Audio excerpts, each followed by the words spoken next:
and doesn't show back up again. This isn't just anybody. This is an Ivy League college student with his whole life in front of him.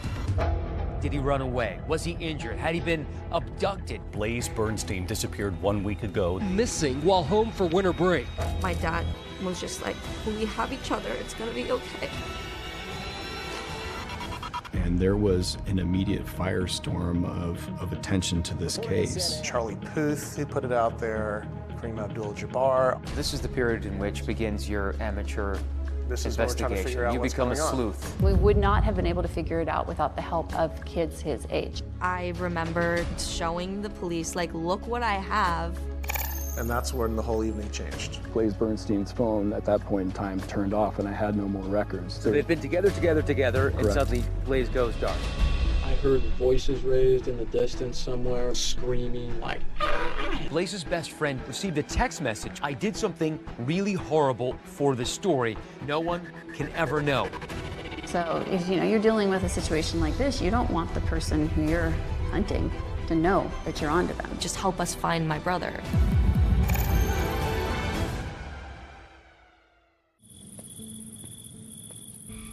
Well, the search ramping up today for a Lake Forest teen who disappeared while visiting his family over the holidays. Blaze Bernstein has been missing since Tuesday night. Police searching by ground with canines and by air with helicopters. We're hoping that he's just incapacitated in need of some medical assistance. Anyone with information should contact the Orange County Sheriff's Department. Blaze Bernstein. Blaze Bernstein. Blaze Bernstein.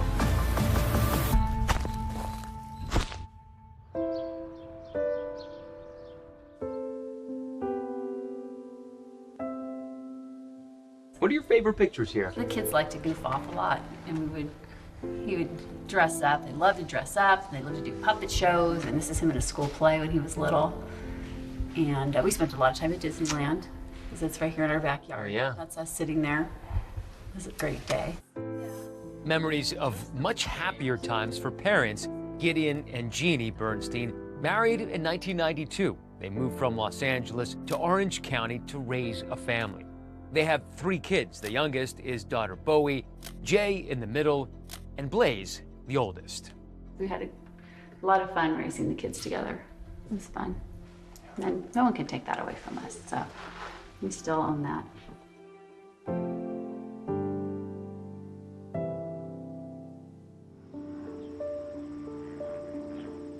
Blaze Bernstein grew up here in the city of Lake Forest. It's an upper middle class bedroom community about an hour south of Los Angeles, home to about 90,000 people. Growing up in Lake Forest was really nice. It was kind of inland from the coast, like 30-minute drive from the beach. It was actually a really quiet residential area. Houses were beautiful, a lot of families there. When we wanted to start a family, we left Los Angeles with the idea that we'd be moving to a safe suburbia, one of the safest places in the country. And by all accounts, Blaze is this bright, gifted teenager with a sharp wit and a warm heart. I've known Blaze since we were babies. Blaze as a kid, besides being very high energy, he was really creative, he was very thoughtful. Blaze was incredibly bright, curious. He was really a Renaissance young man. I mean, he was interested in everything. Surrounded by family and friends, Blaze was bar mitzvahed in 2011. That's a Jewish celebration of adulthood on a boy's 13th birthday. It was an occasion especially meaningful to his grandmother. I did know that his grandmother was from Romania and survived the Holocaust. I really think that Blaze got it. He was proud to be a Jew, humanistic philosophy, caring about the world and understanding the world's only going to change if human beings change it. But even though Blaze possessed that understanding, it offered no protection from becoming a target of frequent bullying. Growing up in Lake Forest was not super easy for him. He was bullied every single day on the bus. He just wanted to get out of the public school system. And it wasn't just the bullying. Even though Blaze is a good student, he longs for something more. Go, man, go! Something that challenged him, not just intellectually, but creatively. And he would find it at OSHA. OSHA is the Orange County School of the Arts. It is a 7th through 12th charter art school. In order to get into that school, you have to audition, and about 1 in 10 students who audition actually get into this school. So it's very competitive. Blaze auditioned for OSHA. He was artistic in every single way possible. He was very creative. His talents going in were performing arts and writing, and he wanted to move into the creative writing department. We've had students who wound up professional actors, designers, you know, the writers, the whole thing, musicians. Among the more famous OSHA alumni are actors Pedro Pascal, class of 1993, who starred in the HBO hit The Last of Us, and Matthew Morrison, a 1997 graduate and star in Fox's popular TV series, Glee. I want you to listen very closely to the lyrics because I really mean what I'm singing. Once Blaze got to OSHA, he felt like there was a community there for him. He had a lot of friends. He was very social. I met Blaze when he was a senior in high school. He shared some of his writing with me, and I wrote a letter of advocacy for his application when he applied early decision to Penn because he was a brilliant writer. Blaze's exceptional talents got him into the University of Pennsylvania, and he moved across the country to Philadelphia as a pre-med freshman in the class of 2020.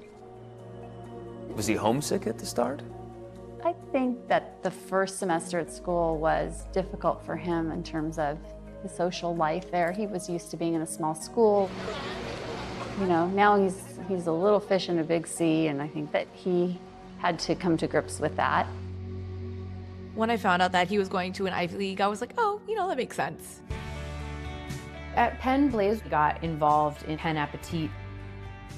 Pen Appetit is a student-run magazine for people who are interested in writing and also interested in food. He knew that those would be his people. Our photographer for Pen Appetit, he held a photo shoot where we dressed up in our chef's whites and aprons. We brought whisks and knives. We have photos of him, you know, holding the whisk, being surprised. I mean, he was so helpful, and we're so fortunate to have these photos of him.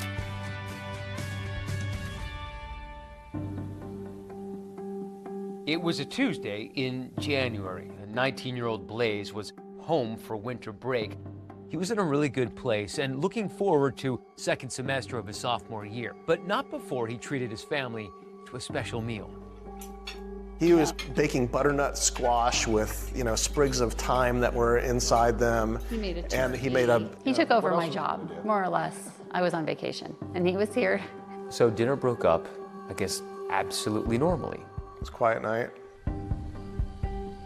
Didn't hear anything unusual. You know, I woke up the next day and it was a normal morning. A normal day until it wasn't. I got up and Blaze's door was closed, and the housekeeper said, "Oh, don't wake him, let him sleep in." And I said, okay. Well, I knew I had a dental appointment with him that day, so I decided I'd wait until my yoga class was over to try to contact him so I wouldn't wake him. And I tried getting hold of him, and he wasn't picking up, he wasn't returning my texts. But I went to the dental appointment thinking he would show up, and I immediately called Gideon, and I said, he never showed up for his appointment. And you said, well, are you sure he slept at the house last night? And that's when when we both kind of freaked out. I yelled, oh my God. 19-year-old Blaze Bernstein was last seen Tuesday night. We're hoping to find him and bring him home safely.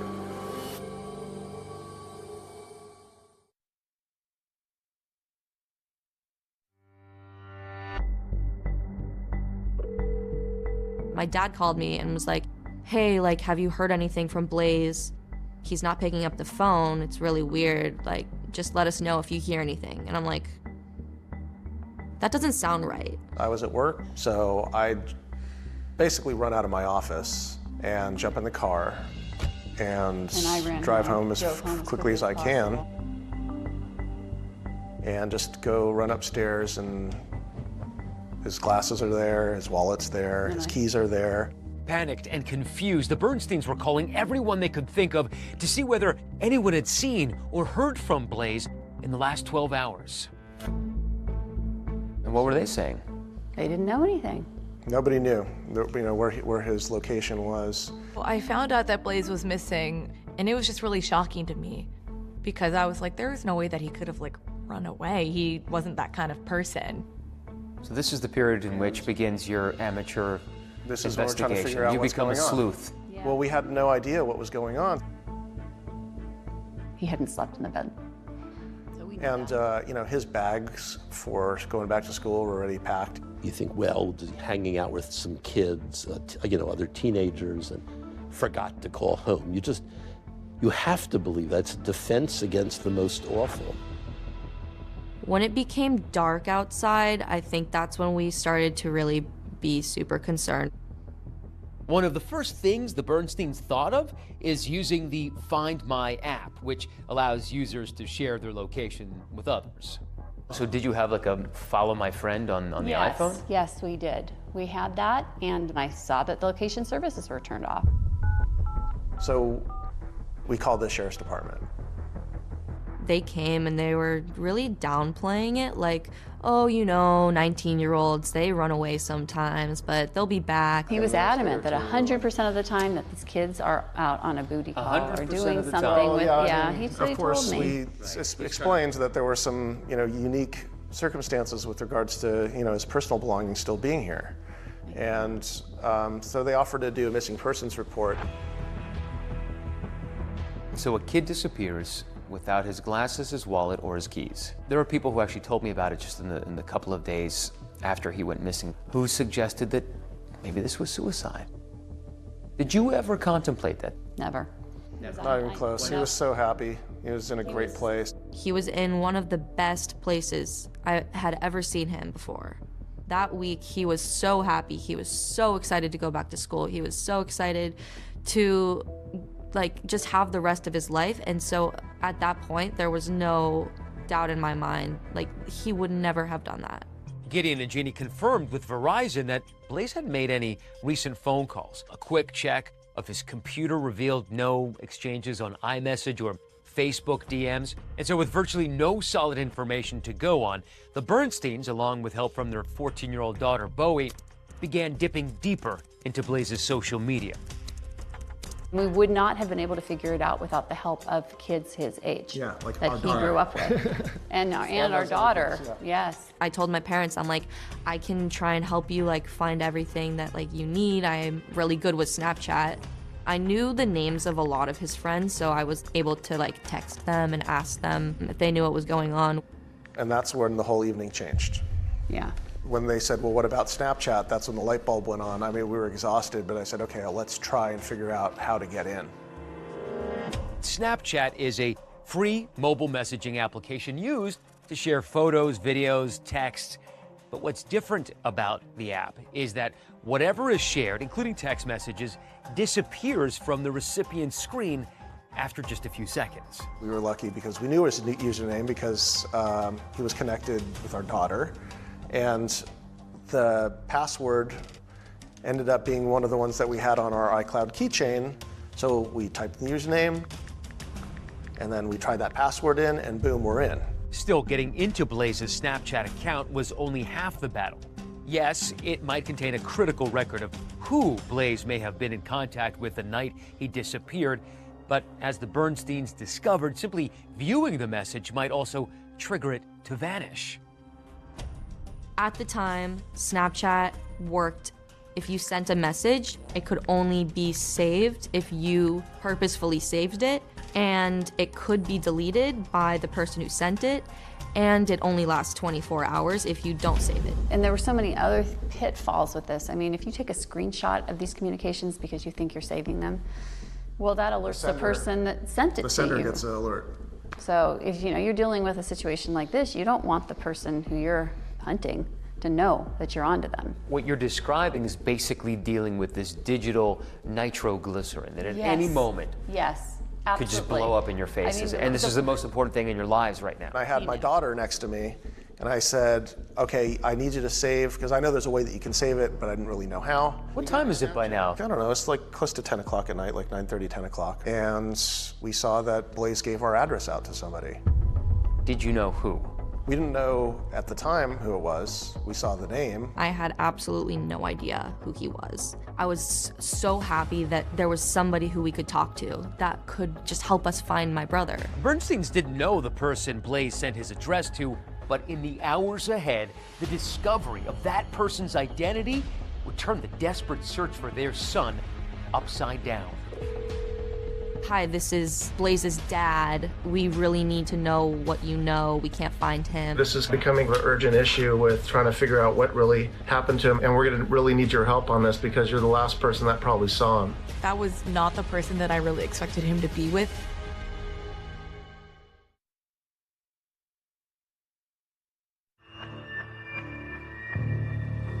Who leaves their house without any of their items, at night and doesn't show back up again?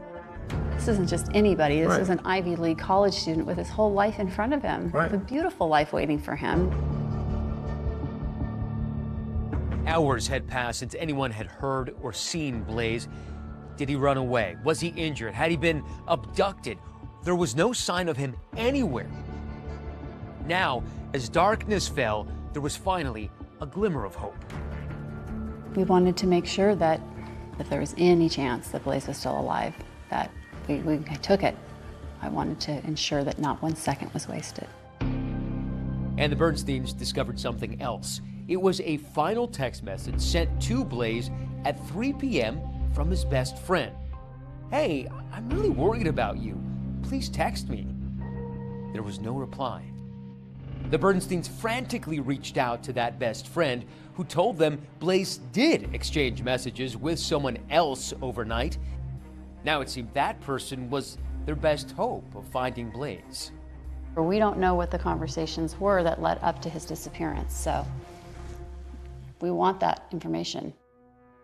Gideon Bernstein, through his own investigation, found out that there was communication on the Snapchat application. And so he was able to message through direct messaging Sam Woodward. We didn't know who he was.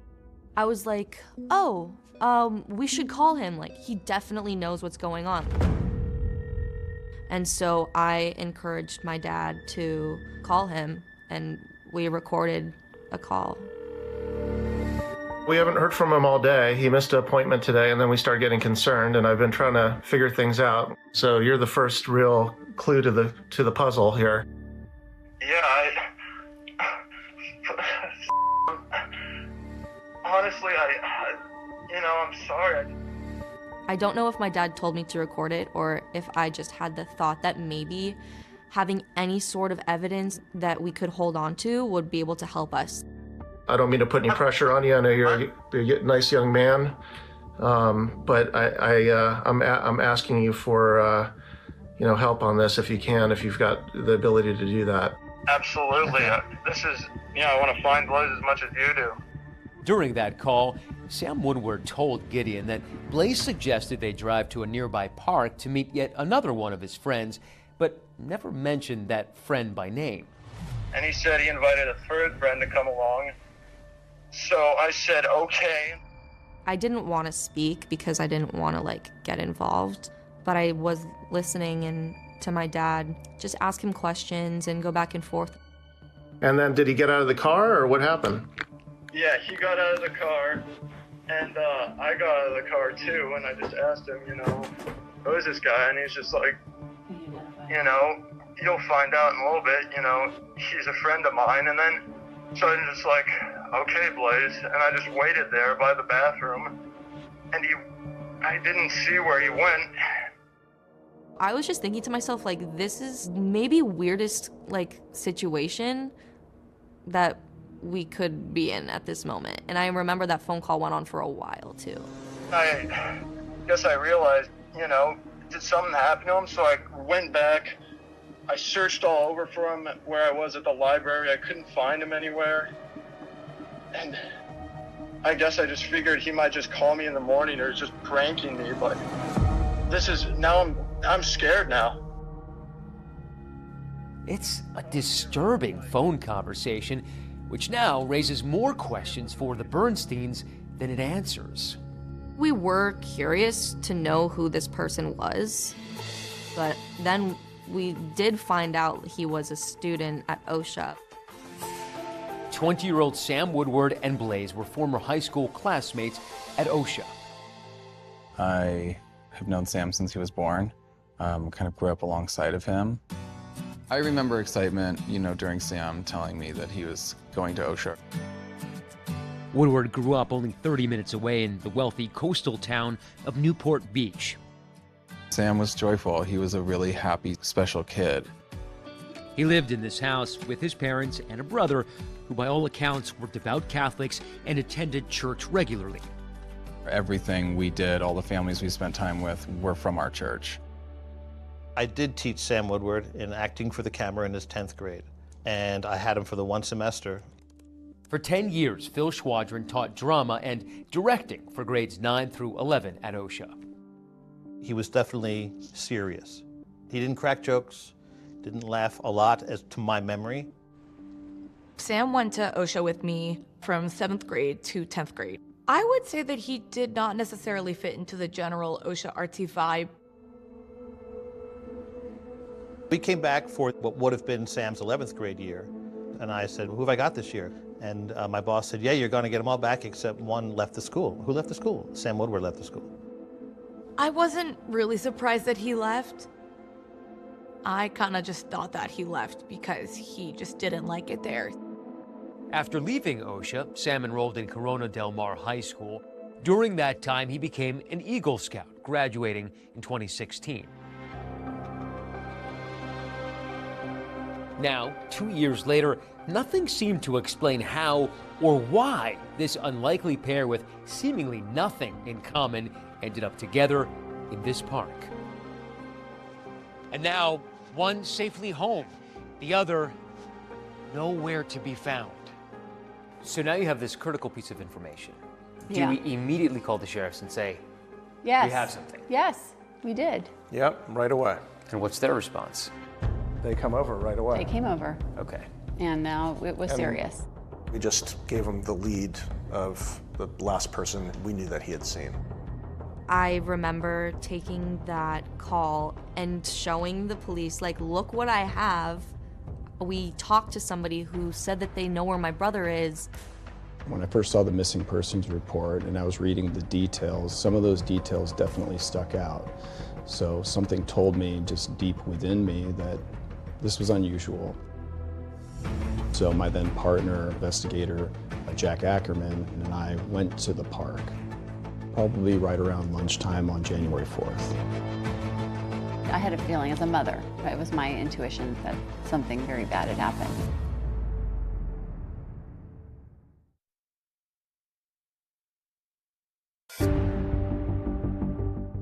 On January 3rd, 2018, the day Blaze Bernstein's family realized he was missing, Blaze's sister Bowie recorded a phone call between her father and 20-year-old Sam Woodward, a former high school classmate who says he was one of two people with Blaze the night he disappeared.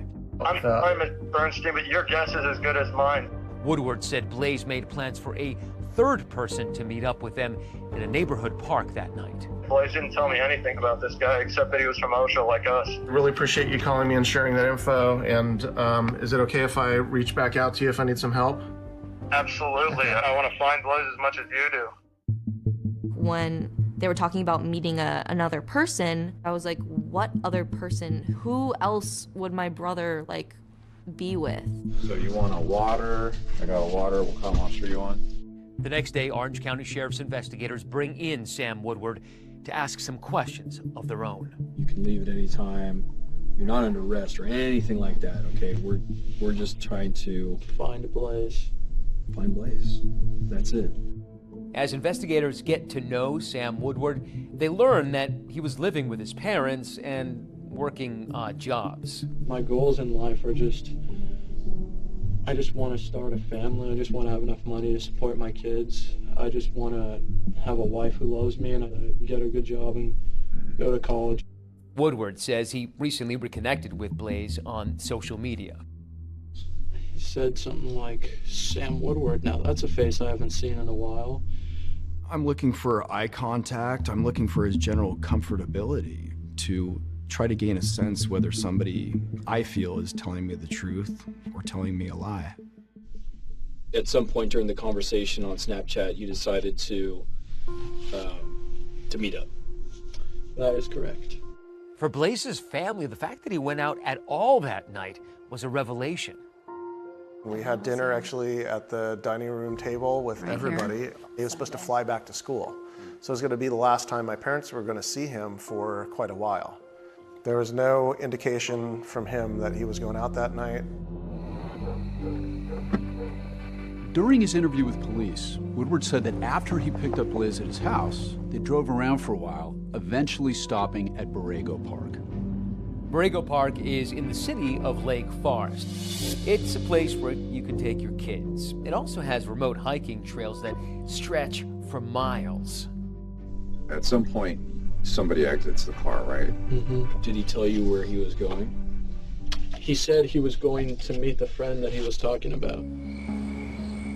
Just like in that call with Blaze's father, Woodward told officers that Blaze was meeting another friend at the park that night. Woodward says he stayed behind as Blaze walked away and disappeared out of sight. At one point, I heard voices raised in the distance somewhere, but I mean, that happens to my neighborhood all the time. You hear like girls screaming like, ah! And all that. And so I didn't really pay much mind to it. But I wanted him to feel comfortable talking to me, and he was. Woodward says he looked for Blaze, but eventually gave up and went home. I mean, I don't know what happened to him, but something must have. All that matters is that we find him and we get him back to his family safe. Yeah, absolutely. Especially her talking to his parents, because his parents are really nice people. After several hours of questioning, Sam Woodward left.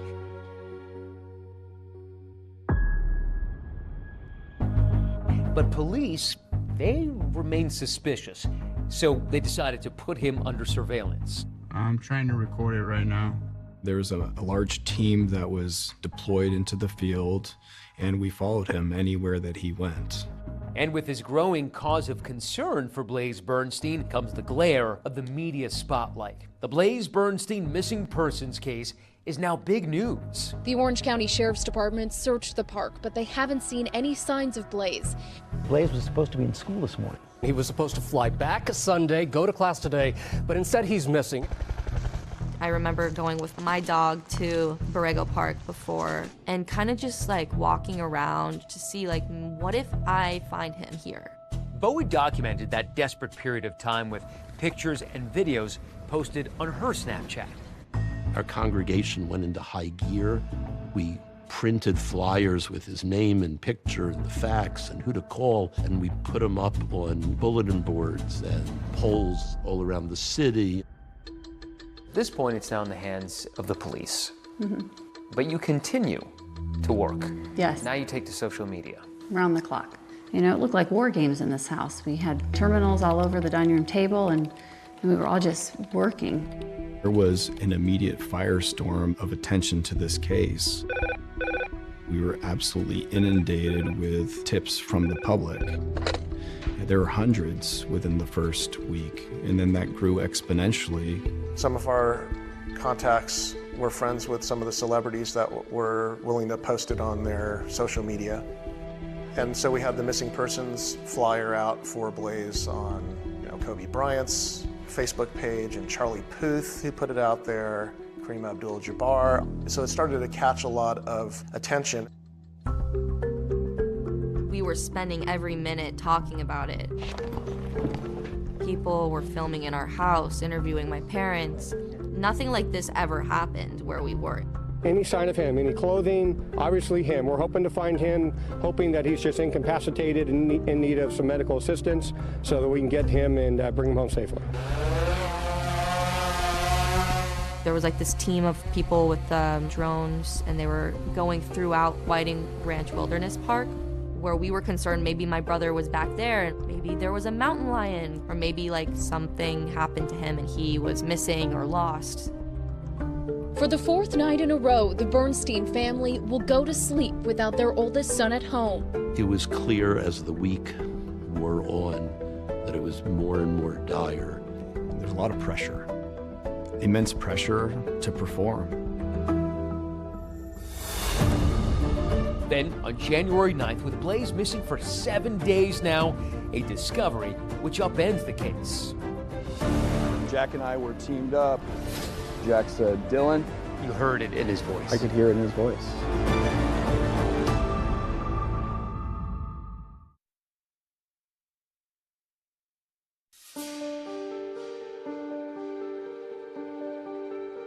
We're going to turn now to those new developments in the mysterious disappearance of an Ivy League student.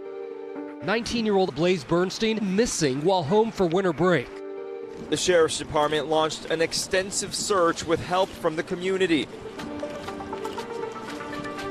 Days had passed since Blaze vanished into the night. The relentless search by police and volunteers had turned up nothing. Just more anguish for the Bernsteins and frustration for authorities. The Orange County Sheriff's Department searched the park, but they haven't seen any signs of Blaze. We utilized cadaver dogs. We utilized drones. We had been to Borrego Park and searched that park over and over again with a fine-tooth comb. On January 9th, a week after Blaze went missing, investigators decided to go back to Borrego Park one more time after obtaining cell phone data showing Blaze and Sam Woodward were there together. And this is a week after Blaze went missing. Yeah, it led us to this particular area when all of a sudden Blaze Bernstein's phone at that point in time turned off. So they'd been together, and suddenly Blaze goes dark. Blaze goes dark, and then Sam Woodward's phone continues. There was a torrential downpour. It was cold, it was raining, everything was wet, everything was muddy. We searched all this area until my partner Jack and I came to this area right here. I saw a spot that looked unusual. So I walked down. There was a large tree branch covering an area that looked a little odd, like the rain had kind of settled some dirt around something. I moved the tree branch, and you could see the left hip and upper left leg area of a human body. And you knew? Knew. Had to be him. Instantly. In my gut, without even seeing the face. And I knew that it was Blaze Bernstein. They must have found his cell phone as well. We located a broken cell phone about probably 6 inches, 8 inches below where the body was found. I was sitting in my English class in 8th grade, and the teacher got a call, and he was like, "Bowie, you're gonna go to the office, they need you for something." And I was like, "Oh, good, maybe some good news." And they took me into this room, and I saw my godmother. She was crying. And I looked at her, and she just hugged me, and she said, "They found him. He is dead. Blaze is gone." To the index in the body of a college student found in Lake Forest, California. Blaze Bernstein had disappeared 1 week ago. The case now a homicide. That was the end of hope for me.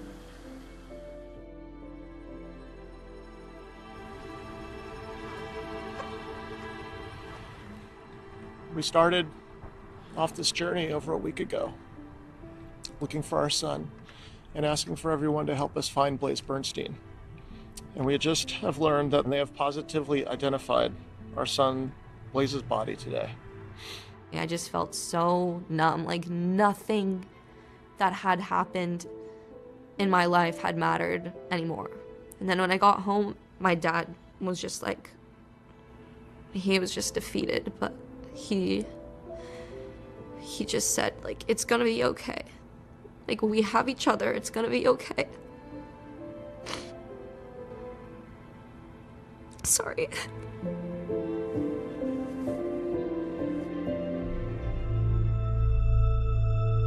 The specific details of what occurred at Borrego Park are part of the ongoing investigation.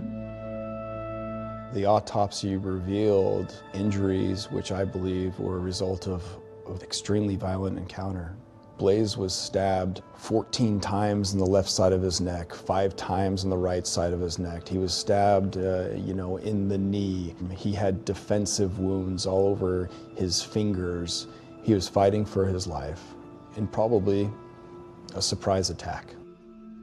You hear about that many stab wounds. What does it tell you about the person or the mindset of the person who did that?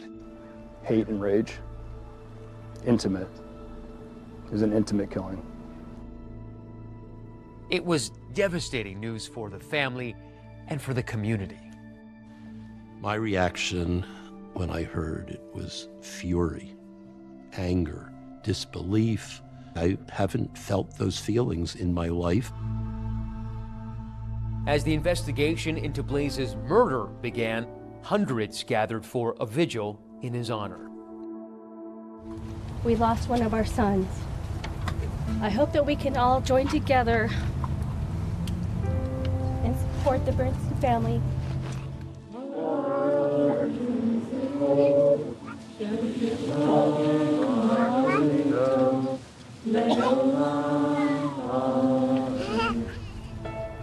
The funeral was incredibly painful. We had to ask for RSVPs because we could only accommodate here in the building about 11 or 1,200 people.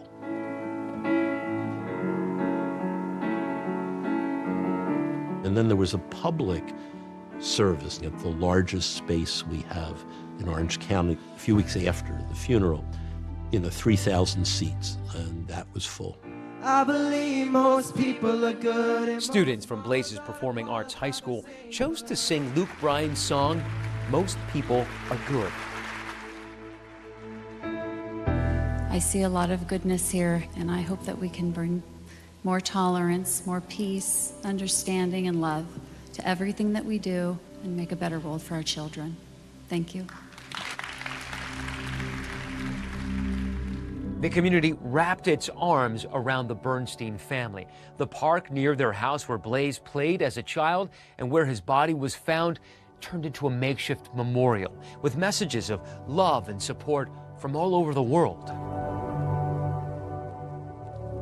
This is a note somebody left us. Dear Lord, please watch over the Bernstein family and give them strength during this time. Please guide our police department to help them find the person or persons who took Blaze away. We still needed answers because we didn't have anybody in custody. In my mind, the hunt was still on. But for investigators, the hunt would become far more complex because they've discovered that the night of the murder, Blaze's best friend received a text message from Blaze's phone saying, quote, "I did something really horrible for the story, but also no one can ever know," end quote. Blaze's friend responds, "What story?" but gets nothing back. That was the last text message that was sent from his phone. The last text message from the phone of a murder victim is always going to be of critical importance to a homicide investigator.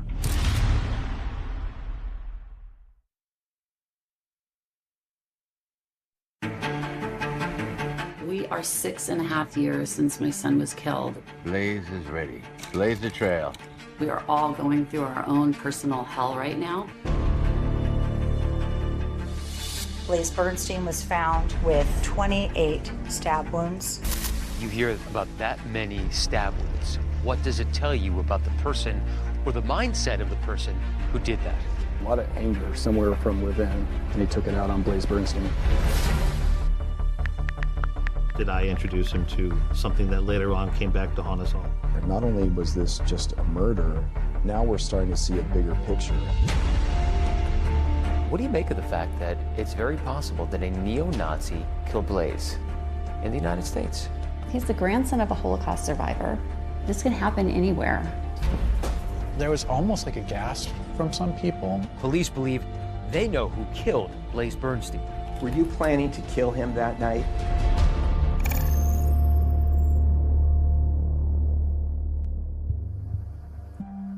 I hope that we can all join together and support the Bernstein family.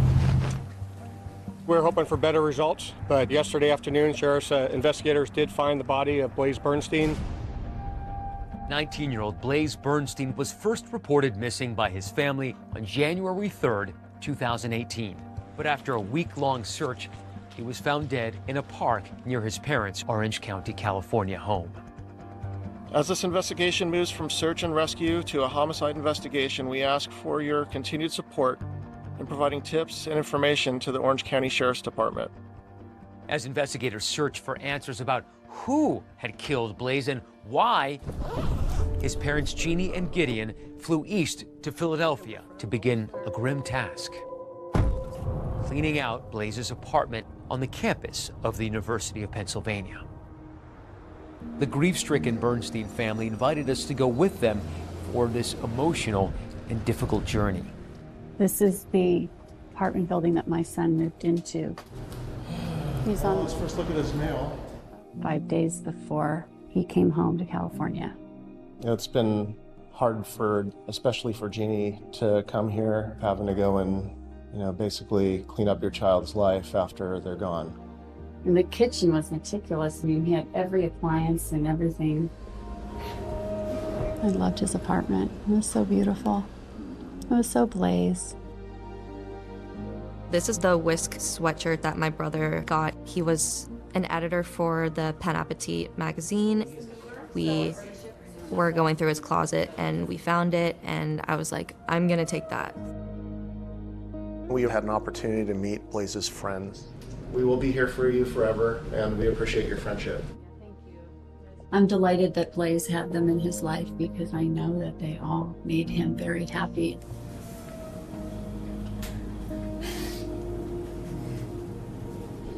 He would have loved this. He used to wear this all the time. Oh, that my dad.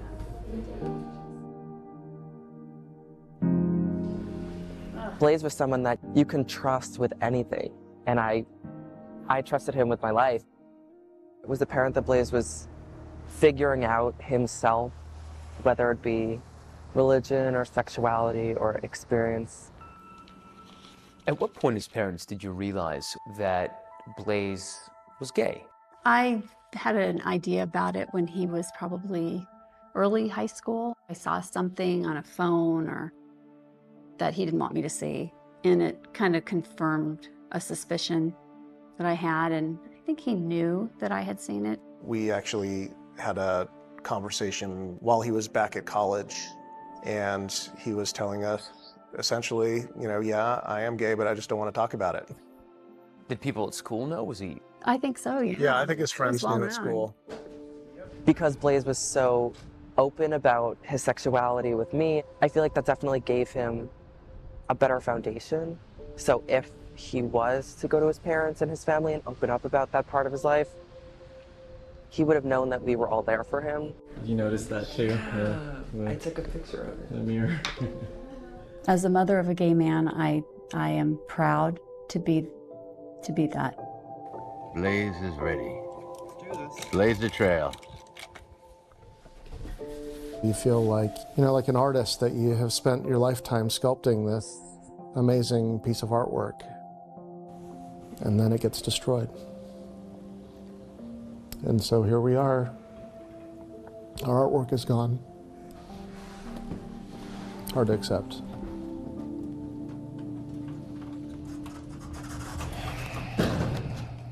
Back home in California, the investigation continued, and the focus remained on Blaze's former high school classmate, Sam Woodward, the person who admitted to driving with him to Borrego Park.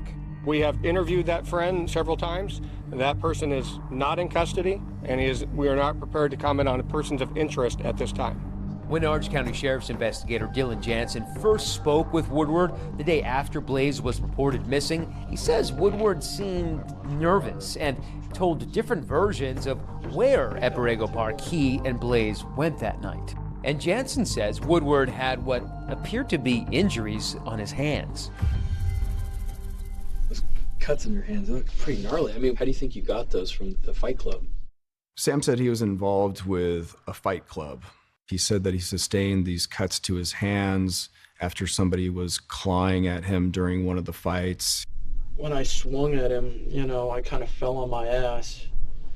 And I usually try and have my hands to break my fall for me, and so I landed on some rocks. You know, I've heard of fight clubs, but I didn't believe it. Anytime that Sam Woodward was walking around the station, when he touched the doorknobs, he would cover his hands with the sleeves of his sweatshirt. Is he attempting to cover up fingerprints? Is he attempting to cover up DNA? It was definitely something that stood out. Nearly a week after that interview with police, when Blaze's body was found, investigators went looking for Sam Woodward once again. Investigators said that when they searched Woodward's bedroom, there was some damning evidence. They found a knife with blood on the handle and on the tip of the blade. They also found bloodstains on a sleeping bag outside his window and on the driver's side of his car. The knife that was found in Sam Woodward's room, the areas of the vehicle that had apparent blood in it, the sleeping bag that was found on the side of Sam Woodward's home, they were all tested for DNA, and those results concluded to be the blood from Blaze Bernstein. With this new evidence, police are now ready to make an arrest. Under arrest, 20-year-old Samuel Lincoln Woodward suspected of killing Blaze Bernstein. Police say DNA evidence led them to arrest the 19-year-old's former high school classmate. I remember thinking to myself, that's the guy that was on the phone. I want to find Blaze as much as you do.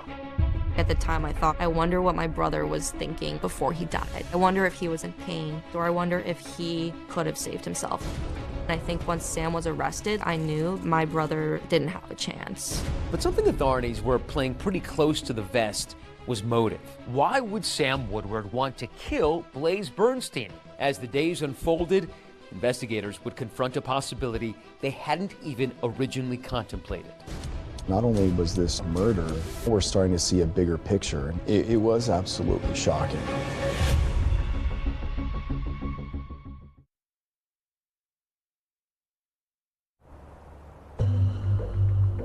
This morning, the Orange County District Attorney's Office filed one felony count of murder against 20-year-old Newport Beach resident Samuel Woodward. Before joining ABC News, I spent 26 years as a deputy district attorney in the Orange County DA's office, and for a time, I was one of the prosecutors consulting on this case. Sam Woodward was taken into custody 10 days after Blaze went missing and 3 days after his body was found. There was the victim's DNA on property that was in the control of the defendant. Well, I remember that moment well. I was sitting in my room. I think I was watching it on television, and I just thought to myself, it's finally happened. Now what? With the knowledge of how Blaze was murdered, now an excruciating reality for the Bernsteins, the focus turned to why. Blaze was stabbed nearly 20 times in the neck. Using a knife to kill is particularly violent because you have to be up so close. That many wounds says this was likely a crime of rage or of passion, more personal than your typical murder. So as a prosecutor, my next question would be, who is Sam Woodward and what was his relationship with Blaze? I had no clue why Blaze would be meeting with Sam. You know, they were never really friends in school. I just know that everybody else got bad vibes from him. Woodward grew up in Newport Beach, the wealthy suburb south of LA in Orange County. He was a Cub Scout and Eagle Scout, and as we know, Woodward spent part of his high school years at OSHA, the same elite art school where Blaze had also been a student. It took me a couple of minutes as I watched the footage. It started to dawn on me, oh my God, that's the Sam I taught. Every kid in my acting for the camera class, it was film work. So I said, everybody pick your favorite movie and bring me a scene or a monologue from that film. And he said, I want to do something from the Army. So I gave him Brad Pitt's speech in Inglourious Bastards. As a bushwhacking guerrilla army, we're going to be doing one thing and one thing only: killing Nazis. The provocative Quentin Tarantino World War II thriller is about a plan to assassinate Nazi leaders by a band of Jewish soldiers. It weighs heavily on me. Did I introduce him to something that later on came back to haunt us all? A.C. Thompson, an investigative reporter for ProPublica, uncovered some disturbing information when digging into Woodward's background. When I started reporting on Sam Woodward, what really stuck out to me was this. Sam Woodward was a member of the Atomwaffen Division, which was a neo-Nazi terrorist group that aimed to bring down the U.S. government and incite a race war. Race war now! Atomwaffen posted violent propaganda videos online to spread a message of hate and to help recruit new members. The Atomwaffen Division was a neo-Nazi group that existed from about 2015 to 2020. They were inspired by Charles Manson. They were also inspired by Tim McVeigh, the Oklahoma City bomber. They weren't interested in protests or marching in the streets. They wanted to kill people. That organization was hell-bent on destroying America within, taking down the system. My reporting team and I got access to thousands and thousands of private chat messages that were between members of the Atomwaffen group. Sam Woodward was one of the people in these chats. Writing in the chats under the alias Saboteur, Woodward spewed anti-Semitic, anti-gay, misogynist hate. When we executed the search warrants on several electronic devices, including computers and cell phones and laptops, there were thousands of images of white supremacist propaganda and hundreds of images to include the Atomwaffen Division. But Woodward's interest in Atomwaffen apparently went beyond just talk in a chat room. Also found on Sam Woodward's devices was a picture with James Mason. He's a neo-Nazi whose writings Atomwaffen members describe as a main influence on the group, along with a photo of Woodward in a skull mask giving the Nazi salute. Now we're starting to see a bigger picture. Not only was this just a murder, there's a high probability that Sam Woodward killed Blaze Bernstein because he was homosexual, possibly because he was Jewish, or a combination of both. I'm here to announce the Orange County District Attorney's Office will file an amended complaint, a hate crime enhancement accusing Woodward of intentionally committing first-degree murder, due in whole or in part to Blaze's sexual orientation. We will prove that Woodward killed Blaze because Blaze is gay. What do you make of the fact that it's very possible that a neo-Nazi killed Blaze in the United States? Yeah, if that's the case, that's going to be the biggest tragedy of this story. He's the grandson of a Holocaust survivor. This can happen anywhere. You aren't safe from this type of hate. But something else that's still not adding up, how were Blaze Bernstein and Sam Woodward connected? They were both from Orange County, but Blaze, a young gay Jewish man, and Woodward, a member of a neo-Nazi group, seemed to have nothing else in common. Why were they together that night in the first place? Sam Woodward would have his day in court with a stunning new look and a surprising defense.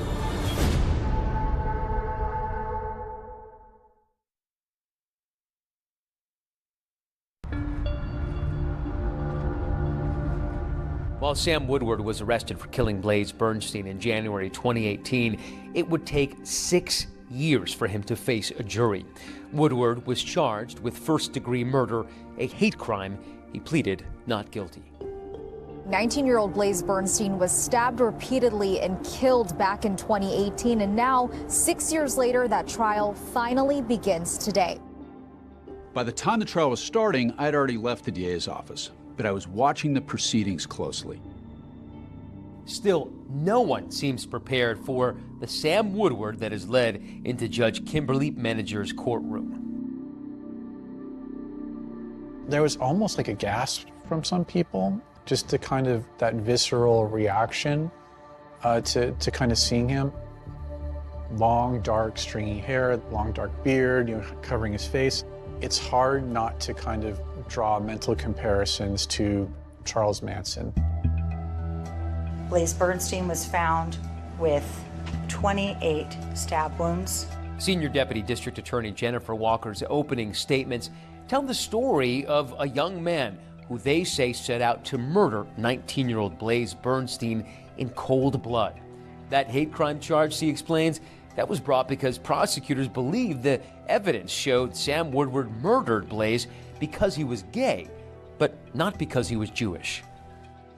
You'll see the cell phone evidence, the defendant's words, the defendant's hate. But in his opening statements, defense attorney Ken Morrison did something we definitely don't see every day by making a stunning admission. My client, Sam Woodward, was responsible for that death. The why is the single most important issue you will need to decide. This is no longer a trial about guilt or innocence. The question now becomes, did Woodward plan the killing because of a hatred of gay people? Was it premeditated? If the jury agrees, that could mean a first-degree murder conviction and most likely a sentence of life without the possibility of parole. Morrison argues for a lesser charge of voluntary manslaughter and an acquittal of the hate crime allegation, which would result in a reduced sentence and a chance for parole. The evidence will show that Blaze Bernstein's sexual orientation had absolutely nothing to do with the reason he was killed. Jennifer Walker calls her first witnesses, Blaze Bernstein's parents. Gideon Bernstein now faces down the man who killed his son as he recounts the painful moments when the family first realized that Blaze was missing. You remember where you were when you got the phone call? I do remember that, yes. And why does that stand out in your mind? Because it was the beginning of hell. Jennifer Walker then brings an Orange County Sheriff's deputy to the stand to describe what he watched Sam Woodward do on January 5th, 2018, after police decided to put Woodward under surveillance. What did you observe? I observed him what appeared to be cleaning his vehicle, the interior and the exterior. He had in his possession what looked like a spray bottle of cleaning product. Scrubbing the driver's side door. It was very strange to us. What was he cleaning? Why? Jennifer Walker then digs into the heart of her hate crime argument, portraying Sam Woodward as somebody who changed from Eagle Scout to neo-Nazi. He had developed his long-standing beliefs against Jewish people and gay people and started joining groups that espoused the views that he had. This is where Woodward's involvement in the extremist group Atomwaffen becomes key for the prosecution. Investigators say they found these images on Woodward's personal devices. The prosecution calls an ex-member to the stand whose voice has been altered and his face obscured at the request of the court. He's also using an alias. Good morning, Mr. Murphy. Good morning. Prosecutors allege that Woodward sought out the group, and once there, the fires of his hatred were further stoked as he attended multiple meetings. So this summer of 2017, Austin, Texas, tell us what you and Sam Woodward did. We took propaganda photos. That involved us throwing up Nazi salutes. Put the Atomwaffen logo on the photos, you know, for propaganda purposes. The prosecution also presents what Woodward himself labels Sam's diary of hate, emails he sent to himself over a 7-month period in 2017. The prey that the defendant had chosen was gay people. And he kept a diary of his feelings and intentions. And who did the prosecution allege that he was, quote, hunting? Well, they say that Sam Woodward had been visiting online dating sites to connect with gay men. Downloaded Grindr so I could send photos of their fellow sodomites getting killed and tell them that they're going to be next. They're terrified, LMAO. This is too much fun.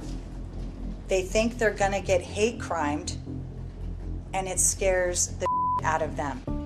And this is how the prosecution claims Sam Woodward targeted Blaze while he was hunting for victims on the dating app Tinder. The two men first connected on the app in June of 2017, 3 years after they'd been classmates at OSHA. And then again, the night Blaze disappeared. The last exchange is allegedly what led to their encounter in Borrego Park. And then here is where the luring starts. And the defendant says, "Is anyone near you right now? Because I just wanted to say." And Blaze says, "Nope." "No, what? No one is near me." And the defendant says, "I might make an exception for you." And the defendant says, "Look, do you have Snap?" And then we have Blaze snapping his address to the defendant at 10:37 p.m. on January 2nd of 2018. According to prosecutors, the trap had been set and Blaze stumbled right into it that night when he agreed to meet up with Sam Woodward. But when it's the defense's turn to present its case, jaws will drop in the courtroom because the star witness will be the defendant himself, Sam Woodward. And the crux of the defense's case, that Sam had a secret and would go to any lengths to hide it, even if he had to kill. He kept saying something that I can only remember as, "I got you already. I got you, I got you."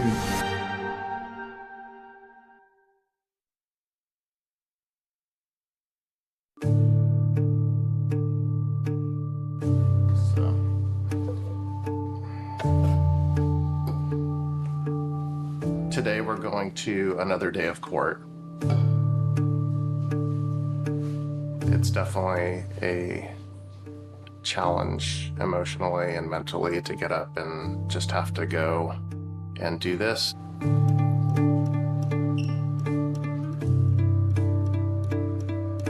We are 6.5 years since my son was killed. We are all going through our own personal hell right now. The prosecution rested last week, and we're now listening to defense witnesses. Sam Woodward's defense attorney, Ken Morrison, is making his case. Sam did not hate Blaze for any reason. Remember, the defense has acknowledged that 26-year-old Sam Woodward killed Blaze Bernstein, but they insist it was neither a premeditated murder nor a hate crime. You will also hear lots of additional evidence that helps to explain why this homicide was committed. But just as Morrison starts laying out his case, the defense team is dealt a blow. The judge rules that some evidence is inadmissible, including that mysterious last text message sent from Blaze's phone on the night of the murder. "I did something really horrible for the story, but also no one can ever know." The jury then hears how Sam Woodward was diagnosed with autism spectrum disorder, which the defense says hindered his ability to make and maintain friendships and contributed to Sam's acute sense of isolation and loneliness. This helps to explain how starved Sam was for the camaraderie, the brotherhood, and acceptance, and how profoundly vulnerable he was to recruitment into groups like Atomwaffen. The defense claims Sam Woodward's participation in Atomwaffen wasn't as much about ideology as it was about connecting with others and just having a good time. Morrison calls former Atomwaffen member Tyler Wiesing to the stand. So would you characterize the camp as very serious in terms of the ideology, goals, training, that sort of thing?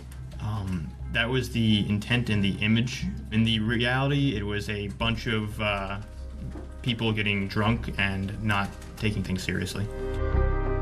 As for those Tinder messages, well, the prosecution argued that Sam Woodward was online to hunt and terrorize victims. Morrison says that never happened, and he argues that in this case, it was Blaze who pursued Sam. June 15, 2017, Blaze Bernstein saw Sam's profile on Tinder, and Blaze Bernstein initiated the first contact with Sam Woodward, not the other way around. And then Sam says, "Thing is, you're not too shabby looking yourself, Blaze." Blaze says, "Oh, well, thanks, Sam. That's sweet of you." An emoji. Sam says, "Yeah." You're cute, TBH, to be honest. According to the defense, Sam Woodward was repressing his own feelings of homosexuality, which could help explain the reason behind, quote, Sam's diary of hate. He's trying to kind of keep this as like this hidden away part of his life, that these hate diary entries are simply narrative constructs to cover up that part of him should Atomwaffen members get suspicious. Morrison argues that Sam Woodward was tortured by his sexual identity because of what he claims he heard at home. He calls Woodward's mother, Michelle, to the witness stand. Ms. Woodward, was it ever communicated to your children that homosexuality is a sin? Yes, And who communicated that? my husband. The defense calls James Markle to the stand, please. Family friend James Markle tells the court about an incident he says Michelle recounted to him about Sam's father, Blake. Was there any particular word that Michelle Woodward told you that she would hear Blake call Sam? He would say, he would say, okay. But when called to the stand, Sam Woodward's father, Blake, denies using any homophobic slurs. Would you make derogatory remarks about homosexual people in Sam's presence? No. But ultimately, the case would hinge on the testimony of the one person who was there the night Blaze Bernstein was killed, Sam Woodward. The defense is calling up Samuel Woodward. For the defense, calling their client to testify is a risky move. It can be viewed as a Hail Mary or as a very shrewd tactic to play on the jury's sympathies. And Mr. Woodward, can I ask you if you're able to move the hair out of your face a little bit? Sam Woodward's defense attorney, Ken Morrison, takes Woodward through the story of his life, arriving at a key question. Sam, was there ever a time in your life that you can recall where you wondered whether you might be gay? No. No, I can't say really there was, no. This may have just blown up Ken Morrison's defense, which hinges on the argument that Sam Woodward was struggling with his sexual identity. And that will become hugely important because of what Morrison is about to argue Blaze did that night, which he says provoked the attack. You will learn that Blaze Bernstein was not killed because of who he was, but because of what he did to Sam Woodward after they met up. What will Sam Woodward say happened that night? When you drove to Blaze Bernstein's house to pick him up, Sam, were you planning to kill him that night?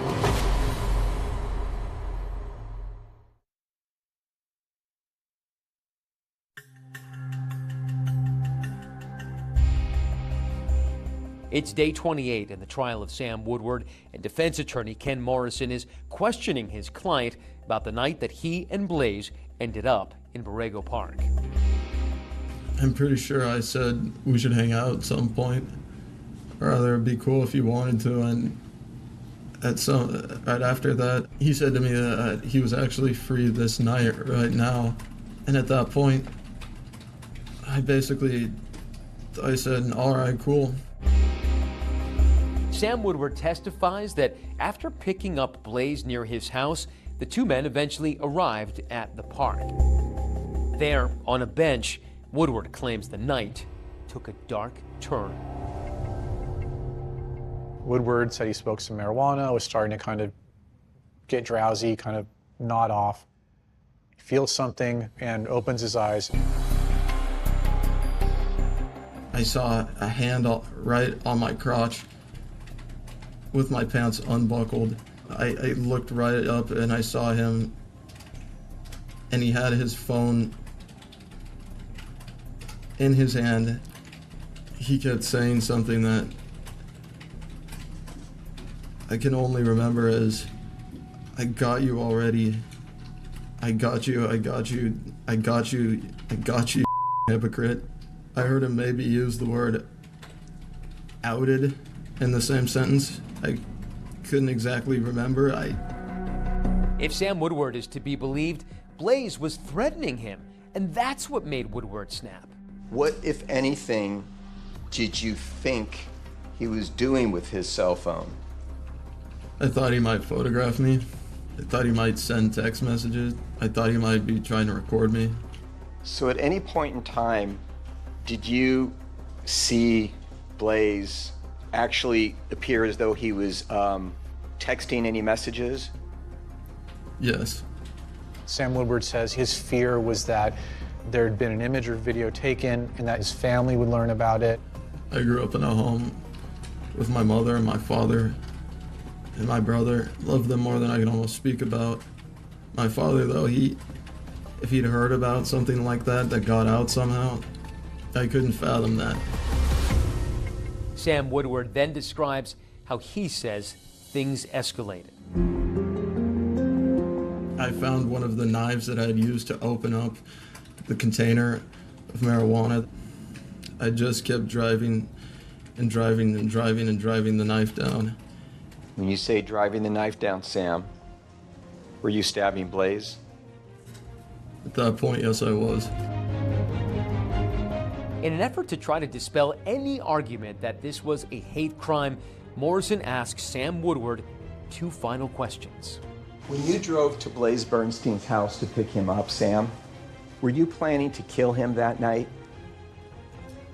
No, not at all. Did you hate him because he was gay? No, not at all. But now, here's where the gamble of putting Woodward on the stand could either pay off or lose big. Okay, so walk me through it, sir. On cross-examination, Jennifer Walker attacks Woodward's credibility. The left side of his neck was closest to you, right? If he's sitting to your right? Everything was a blur. Well, how did you stab him 14 separate times on the left side of his neck when he was sitting right next to you? I can't remember. And how did you stab him 5 separate times on the right side of his neck when he was sitting to your right? I can't remember. After a trial full of fits and starts, spanning almost 3 months, the case goes to the jury. The jury deliberates for about 8 hours. We, the jury, in the above entitled action, find the defendant, Samuel Woodward, guilty of the crime of first-degree murder. It's an emotional moment, even for the court clerk. A felony and violate. Just 1 sec. Sure. I've prosecuted a lot of murder cases, and I can't say I've ever seen a court clerk react like that. We, the jury, in the above entitled action, find it to be true that the defendant, Samuel Woodward, committed hate crime, first-degree murder. We are thrilled with the verdict, which holds Samuel Woodward accountable for the brutal, violent, painful murder of our son. Justice has been served. Thank you. Breaking news now, an emotional afternoon in an Orange County courtroom. The sentencing has just been handed down for the man convicted in the hate crime murder of Blaze Bernstein. This time the court does sentence the defendant to state prison for the term prescribed by law, which is life without the possibility of parole. The jury said that they saw this as a hate crime and that hate was not going to get you anywhere in this world. In the 7 years since Blaze Bernstein's murder, the family of Sam Woodward has never spoken out beyond their court testimony. But the Bernsteins say the Woodwards did leave something for them back in 2018. Have they reached out to you, by the way? Yeah. We found a note under our doormat. What did it say, this note?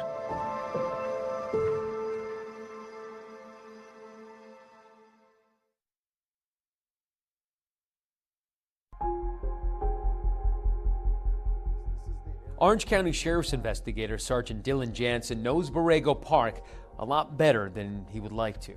In the initial days of the investigation, how many hours would you say you spent at this park here? Countless. I spent a lot of time over here just looking, thinking, analyzing, you know, what was the truth, what's not the truth. We may never know exactly what happened the night Blaze was murdered or what that last text message meant. But Sergeant Jansen can answer one question based on the evidence. That cell phone, even though it was damaged, we were able to send it to various companies to restructure the cell phone and extract any and all information on there. Were there any pictures of that night? No. No.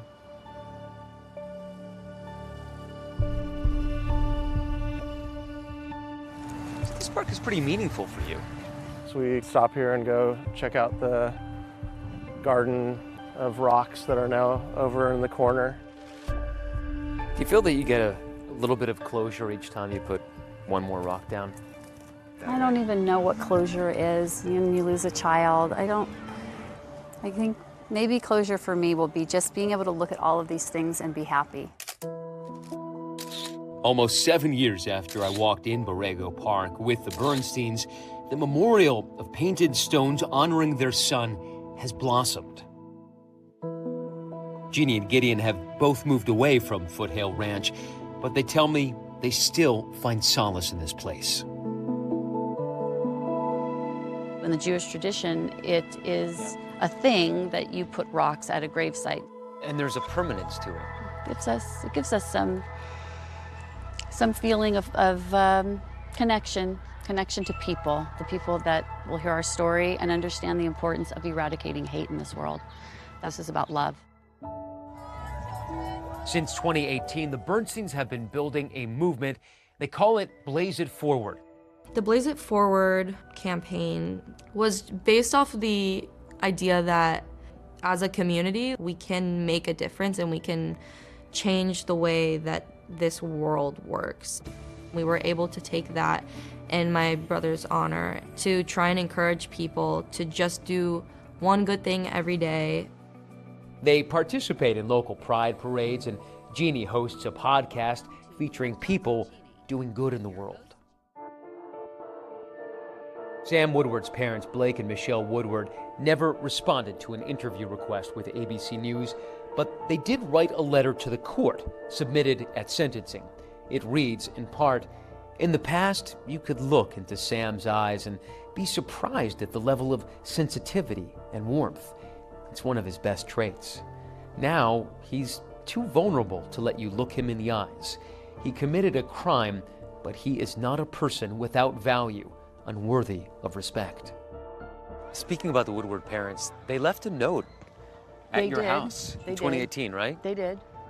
At the time, I thought it was infuriating because one of the things that they said in that letter was that that both families are going through a hard time right now. I don't think that she had any idea how hard of a time we were having. But there's another letter that holds more meaning for Jeannie and Gideon, discovered after the trial, tucked among the colorful painted stones of Blaze's memorial. This is a copy of a note that was left for us in the park by one of the jurors. She basically says in this letter to Blaze that she's really sorry that she didn't get to know him. Thank you everyone for coming to class today. So Blaze would be 27. Do you ever think about what he would be like today had he lived? He'd be doing something fantastic. I know that about Blaze, and he'd be making people happy. That's what he did. Blaze is always on my mind. I think about him from the minute I wake up until I go to bed at night. He was my person. He was a piece of man. He's gone. But I'm still here, and whatever he's done to make an impact on this world is what we're going to leverage and try to make sure that people never forget about our son and what happened. Sam Woodward's defense lawyer, Ken Morrison, David, says his client didn't get a fair trial.